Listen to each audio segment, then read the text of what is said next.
Internet की उंगलियों पर पली बढ़ी जनरेशन जी, जिसे कभी आलसी, अवधारणा रहित और 8 सेकंड अटेंशन स्पैन वाली पीढ़ी कहा गया, आज वही पीढ़ी लोकतंत्र की नई आवाज़ बन गई है। ये युवा अब सत्ता के गलियारों को हिला रहे हैं, और वो भी अपने मोबाइल स्क्रीन से। ये कोई फिल्म की कहानी नहीं, ये है रियलिटी नेपाल, श्रीलंका और चिली की ज़मीनी हकीकत, जहां जेनजी ने न सिर्फ सवाल पूछे बल्कि जवाब देने लेने की भी ताकत दिखाई। 1997 से 2012 के बीच जन्मे वो युवा जो पैदा तो हुए थे बच्चों की तरह, लेकिन पड़े हुए स्क्रीन के साथ। इनका पहला खिलौना मोबाइल था, पहली भाषा थी इंटरनेट, और पहला स्टेज बना सोशल मीडिया।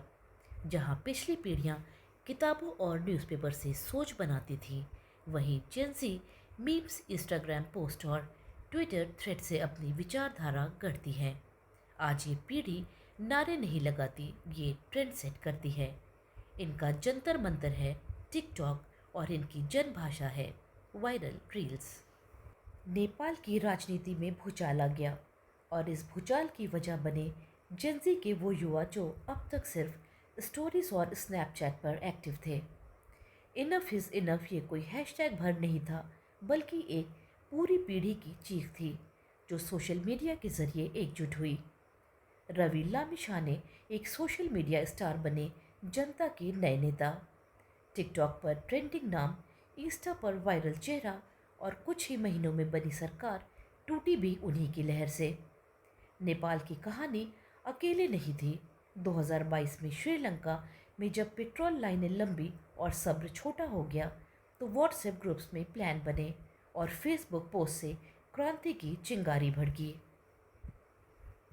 हजारों युवाओं ने राष्ट्रपति भवन पर कब्जा कर लिया, सरकार को घुटने टेकने पड़े। चिली में भी छात्रों ने संविधान बदलवाने की मांग की। टिकटॉक पर डांस नहीं डिबेट चले, ट्विटर पर ट्रोल नहीं तर्क हुआ, और आंदोलन बना वायरल। कई लोग कहते हैं ये पीढ़ी ज़्यादा ध्यान नहीं देती, बस स्क्रॉल करती रहती है, लेकिन शायद अब वक्त है इस सोच को बदलने का, क्योंकि इस स्क्रॉल में ही है असली शक्ति। एक मीम्स, एक रील्स और एक ट्वीट, और जिनसे बना देती है मुद्दों को वायरल। इनका सबसे बड़ा हथियार है नेटवर्किंग।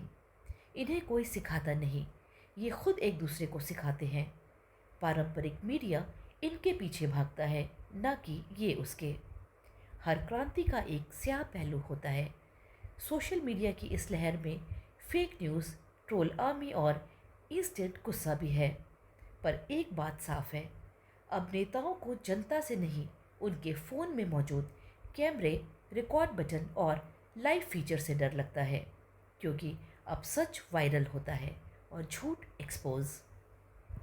वो बच्चे जिन्हें कभी कहा गया था कि फ़ोन छोड़ो और पढ़ो, आज उसी फ़ोन से इतिहास लिख रहे हैं। जिनसी कोई ट्रेंड नहीं है, ये एक क्रांति है। ये क्रांति किताबों में नहीं मिलेगी, ये मिलती है स्टोरी में, हैशटैग में, और हर उस स्क्रीन पर जहाँ कोई युवा बोलने की हिम्मत करता है। डिजिटल, लोकतांत्रिक और अडिग, और इस क्रांति में हर फॉलो, हर पोस्ट और हर शेयर एक नई सुबह की दस्तक है।